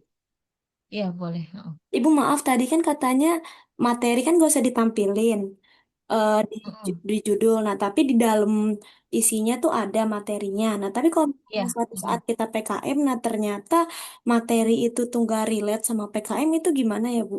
Apa diubah lagi berarti? Nggak harus saat PKM kan? Nggak harus saat Buat PKM. ngambil datanya sekalian Ambil, gitu, gitu ya. oh, kalau mau sekalian ya kamu hubungkan aja berarti. Tapi kayaknya jarang ya. Kamu nggak bakal bisa ngambil data saat PKM. Kenapa? Karena ambil data itu, oh kalau data prapenelitian ya, maksudnya ya. Maksudnya kayak buat skripsi gitu loh, Bu. Iya betul. Tapi kan data itu kan ada data prapenelitian, misalnya buat di latar belakangnya atau data udah bab empatnya. Kalau data bab 4 belum bisa saat PKM, karena pengambilan data buat bab 4 itu harus dilakukan setelah seminar, setelah maju seminar. Ibu bukannya katanya semester 7 itu udah dapat dosen pembimbing ya, Bu, atau gimana? Oh, kalian PKM tuh semester berapa sih? 7. 7 ya? Heeh. Oh iya bisa, bisa, boleh. Kalau memang udah seminar semester 7, kemudian keburu, ya boleh gitu ya. Bagus. Boleh, Berarti boleh. nanti diubah lagi ya, Bu, Ya, diubah aja. isinya. Makanya di judulnya jangan ada materi. Di isinya nanti diubah lagi. Dalamnya berarti nggak usah ada materi yang buat sekarang, Bu. Oh, kalau buat sekarang ada materinya. Tapi nanti kalau untuk keperluan skripsi bisa diubah lagi gitu. Oh, baik, Ibu. Terima kasih banyak. Ya, Berarti boleh ya, Bu, tadi yang tipe think pair share. ya boleh. Baik, Ibu. Terima kasih. Oke, bentar ya. Lanjut. tingkat kecemasan matematika pada siswa SMP PTK. Nah, ini juga masih Ibu belum tadi jelas ya. maaf, itu salah Ibu. Iya. Ya, gimana Salsabila? Ibu ini Zoneta, saya berdua sama Salsabila. Itu saya salah Ibu. Jadi saya nulis ulang. Tapi nggak masuk ya Bu di sini. Oh iya. Ini tadi ya, apa ada yang chat beberapa saya belum baca ya nanti ya. Iya Bu. Oke. Pengaruh pembelajaran PBL terhadap ya, jangan dalam, terhadap kemampuan berpikir siswa sesuai pengaruhnya. Apa pakai celana hitam Bu? Ya kan celana hitam. Yang jelas siswanya siswa apa tingkatnya ya, apa SMP, apa SMA gitu ya. Berikutnya ini ada pengaruh metakognisi siswa terhadap kemampuan menyelesaikan masalah. Metakognisi siswa ini berarti dua-duanya nggak ada eksperimen ya. Kalau nggak salah metakognisi itu kemampuan siswa juga.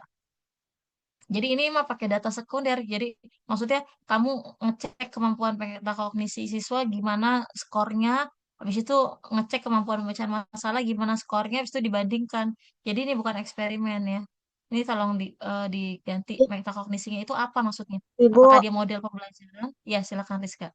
iya maaf Ibu, memotong. Jadi harusnya itu pengaruh strategi metakognisi siswa gitu Bu. Oke, nanti strateginya itu dilihatnya dari mana? Strategi metakognisi siswa itu dia eh, pembelajarannya apa namanya dari pembelajaran matematikanya itu. Pembelajarannya apa namanya? Pembelajarannya apa? Pembelajarannya dengan strategi metakognisi Bu Oh, namanya. oke. Itu nama-nama pembelajaran berarti ya? Ya, Oke, boleh nanti ya. saya cari dulu. Boleh Bu kalau Ya, kayak gitu strategi. ya, berarti boleh. Harus ada berarti pembelajarannya apa? Kalau eksperimen itu yang dieksperimenkan itu pembelajaran apa? Kalau Oh ini berarti, metakognisi, ini memang sebuah strategi pembelajaran berarti boleh. oh baik ya Bu. Terima kasih ya. Ya. Berikutnya pengaruh model Ibu CTL maaf terhadap. Nah, ini maaf memotong. Itu yang 36 ya. nggak usah Ibu. Tadi saya salah. Oh iya ya, oke oke oke. Analisis kesalahan peserta didik dalam menyelesaikan soal cerita pada materi fungsi kuadrat. Oke, ini udah jelas ya. Boleh ini ya. Nomor 37, oke. Aman ya, ada jelas soalnya soal cerita, materinya apa, kemudian ini apa tipe analisisnya. Baik. Kemudian tadi ada beberapa chat, saya bacakan ya. Ini ada penerapan model pembelajaran think pair share untuk meningkatkan kemampuan berpikir kritis siswa pada materi himpunan di kelas 7 SMP. Ini model pembelajarannya TPS. eh, Oke, untuk meningkatkan kemampuan berpikir. Ini udah jelas ya, modelnya ada, kemampuan yang diukur juga ada. Oh, ini PTK berarti ya, PTK. Oke, bisa ya ini ya, yang di chat ini. Aura. Kemudian ini ada Sayid, pengembangan media pembelajaran di LKPD berbasis model pembelajaran A untuk siswa berkebutuhan khusus. Ya, ini juga boleh Sayid ya. Ini jelas, ini bagus ya, ada kebaruannya gitu ya, karena jarang ada pengembangan yang khusus untuk siswa berkebutuhan khusus gitu. Ini bagus ya. Apalagi sekarang prodi kita lagi ini nih, lagi revisi kurikulum. Kita mau nambahin mata kuliah baru tentang pembelajaran matematika inklusif itu. Jadi bisa selaras sama apa programnya prodi ini, Said. Nanti berarti tinggal diperjelas aja berbasis model pembelajaran apa ya. Seperti itu ya. Oke, ini Dewi. eh, Pengembangan modul pembelajaran interaktif dengan media pembelajaran gamifikasi untuk siswa SMP. Oke, bisa ya. Mungkin bukan dengan media pembelajaran ya. Ini nanti saya ininya dicari lagi ya, apa namanya? eh Preposisi atau apa kata pengantarnya ini ya. Dengan apa? Dengan gamifikasi itu dia apa sih namanya? Dia itu berupa apa sih gamifikasi itu? Model pembelajaran. Oh, dengan model pembelajaran. Oke, ya betul ya. Bisa ya. Berikutnya, Fauzia, model RMA itu cenderung berpengaruh ke konsep atau pemecahan masalah. Nah, ini nggak bisa di jawab langsung ya, harus ada kajian teorinya. Ya, RM itu ngaruh ke pemahaman konsep, dia juga ngaruh ke pemecahan masalah gitu. Jadi dua-duanya bisa, kalau dua-duanya ya. Tapi mungkin yang lebih sering diteliti itu, ya enggak sih dua-duanya sering ya, tapi kalau pemecahan masalah ini ya juga sering sih. Bebas ya Fauzia, nanti tinggal dicari aja teorinya ya. Ini Salsabil penerapan pendekatan RME terhadap pemecahan masalah tingkat SMP. Jangan tingkat-tingkat ya, misalnya di SMP, misalnya masalah siswa SMP gitu aja ya. Pendekatan RME, ya boleh ya. Benar apa ya? Ini boleh juga bisa ya. Oke, itu mudah-mudahan udah dibaca semua. Ada lagi mungkin yang, ya Fauzia, silakan. Fauzia mau bicara? Sekarang kedengeran nggak, Bu? Kedengeran. Oke, berarti kalau misalkan kita mau ambil model RME terus nanti tuh kita mau pakai bantuan strategi atau kayak media tertentu. Berarti itu Ya, media atau strateginya emang bener-bener yang masuk ke model si RME ini ya, Bu ya. Berarti bukan kayak bisa pakai media apapun terus sebenarnya oke, ini juga dianalisa aja. bagus ya pertanyaannya. Kenapa sih harus model ini berbantuan ini atau dengan strategi ini atau dengan teknik ini? Kenapa? Nah, itu juga harus ada rasionalisasinya. Misalnya ada indikator tertentu, misalnya yang tidak bisa diakomodir oleh RME.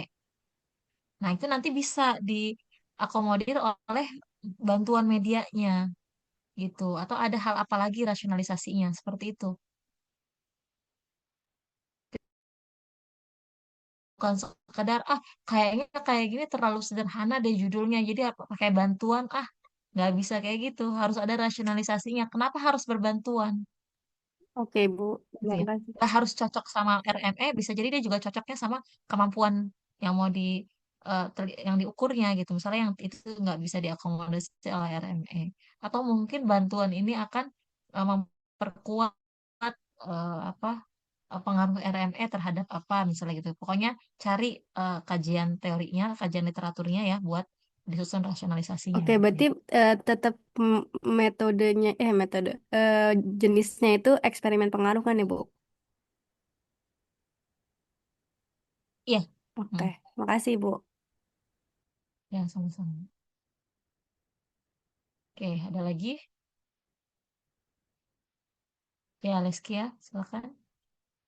Ibu saya izin bertanya nih, misal kita nanti udah nentuin materinya nih Bu. Nah, terus pas kita mau ambil datanya, ternyata siswanya tuh udah belajar materi itu Bu. Nah, itu bagaimana ya Bu?